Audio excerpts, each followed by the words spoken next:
21व्या शतकात भारत जागतिक महासत्ता म्हणून उदयास येतोय.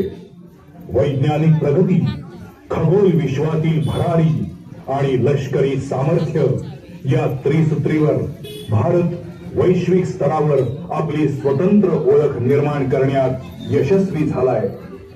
जगातील सर्वात मोठी लोकशाही असलेल्या भारत देशानं अहिंसा, विज्ञानवाद आणि विकासाची भूमिका घेत आंतरराष्ट्रीय स्तरावर संस्कृतीचं कृतिशील रक्षण केलंय.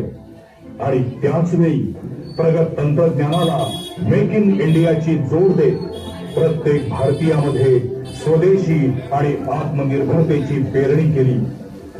भारताच्या या प्रगतीच्या घोर दौडीमध्ये अडथळा होता दहशतवादाचा, आतंकवादाचा. स्वातंत्र्यानंतरच्या 70 वर्षात भारताला सर्वाधिक चटके बसले दहशतवादी कारवायांचे. निरपराध सर्वसामान्यांचे बळी गेले आतंकवाद्यांच्या अमानुषतेने. दहशतवादी कारवायांनी भारताला अक्षरशः घेरले.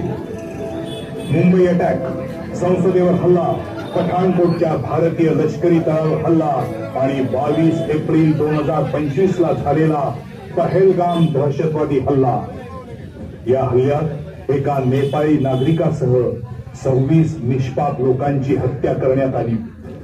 संपूर्ण भारत देश पाकिस्तानच्या पाठिंब्यातून होणाऱ्या दहशतवादी हल्ल्यामुळे पेटून उठला. पंतप्रधान नरेंद्र मोदी यांनी या हल्ल्याचा तीव्र निषेध करत भारत या दहशतवादी हल्ल्याला कदापि क्षमा करणार नाही असं सांगत कठोर कारवाईचे संकेत दिले. पहलगाम हल्ल्याचा सडेतोड बदला घेण्यासाठी 7 सदस्यांचं राष्ट्रीय सुरक्षा सल्लागार मंडळ यांच्यासह इंडियन आर्मीची तिन्ही दलं शस्त्रसज्ज झाली. 6 आणि 7 मे 2025 रोजी भारतीय सशस्त्र दलांनी ऑपरेशन सिंदूर सुरू केलं, जे केवळ लष्करी कारवाई नव्हे तर भारताच्या सार्वभौमत्वाबद्दल, सामर्थ्याबद्दल आणि दहशतवादाविरुद्धच्या धोरणाबद्दल सरकारच्या जबाबदारीचं प्रभावी आणि निर्णायक प्रदर्शन होतं. हे आहे पहलगाम, भारताच्या जम्मू आणि काश्मीर राज्यातील अनंतनाग जिल्ह्यातील एक गाव. जम्मू आणि काश्मीर खोऱ्यातील एक प्रमुख पर्यटन स्थळ. इथली हिरवीगार कुरण आणि निर्मळ पाणी दरवर्षी जगभरातील हजारो पर्यटकांना आकर्षित करतं. 22 एप्रिल 2025 रोजी पहलगाम येथील बैसरन कोरणात M4 कार्बाइन आणि AK-47 सज्ज असलेल्या 5 सशस्त्र दहशतवाद्यांनी पर्यटकांच्या एका गटावर हल्ला चढवला, ज्यामध्ये 26 लोक मृत्युमुखी पडले आणि अनेक जण जखमी झाले.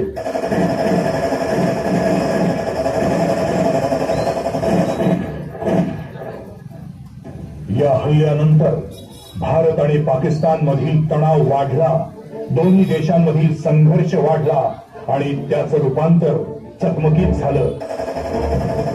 भारतानं पाकिस्तानवर सीमापार दहशतवादाला पाठिंबा देण्याचा आरोप केला आणि सिंधू पाणी करार रद्द केला.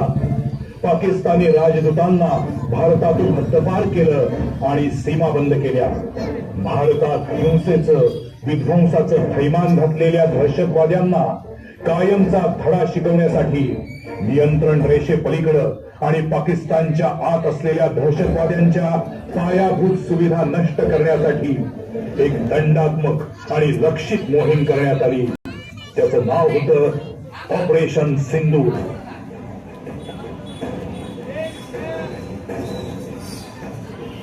पाकव्याप्त काश्मीरमधील मुझफ्फराबाद, चकोटीबाग या ठिकाणी भारतीय गुप्तचर संस्था म्हणजेच रॉनं पाकिस्तानमधील दहशतवादी तळाची ओळख पटवली आणि तीच ठिकाणं निर्धारित करून 7 मे 2025च्या मध्यरात्री 1:04 हॅमर आणि स्कॅल्प क्रूझ क्षेपणास्त्र यांनी सुसज्ज राफेल लढाऊ विमानांनी उड्डाण केलं.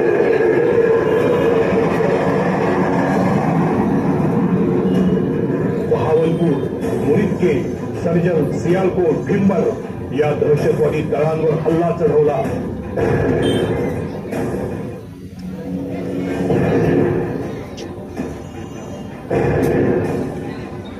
या ऑपरेशन मध्ये पाकिस्तानमधील 9 दहशतवादी ठिकाणं उद्ध्वस्त करण्यात आली आणि 100 पेक्षा अधिक दहशतवाद्यांचा खात्मा करण्यात आला. या कारवाईत भारतानं पाकिस्तानच्या आज 100 किलोमीटर अंतरावर असलेल्या 4 दहशतवादी तळांना लक्ष्य केलं आणि पीओके मधील 5 दहशतवादी तळ उद्ध्वस्त केले.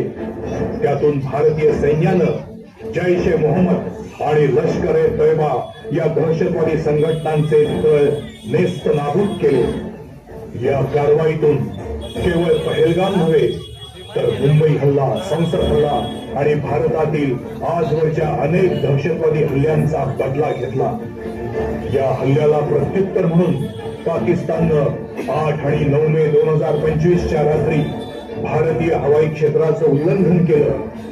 लेह ते सरक्रीक पर्यंत 36 ठिकाणी 300 ते 400 कामिकाझे ड्रोननं लष्करी पायाभूत सुविधांना लक्ष्य करण्याचा प्रयत्न केला. पण पाकिस्तानच्या या हल्ल्यांना परतवून लावण्यासाठी भारतीय लष्करानं S-400 आणि आकाश तीर हवाई संरक्षण प्रणाली कार्यान्वित केली. भारताची वैज्ञानिक प्रगती, खगोलशास्त्रातील भरारी, कणखर नेतृत्व, अचूक नियोजन, कर्नल सोफिया कुरेशी आणि विंग कमांडर व्योमिका सिंग यांच्यामुळे ऑपरेशन सिंदूर यशस्वी ठरलं.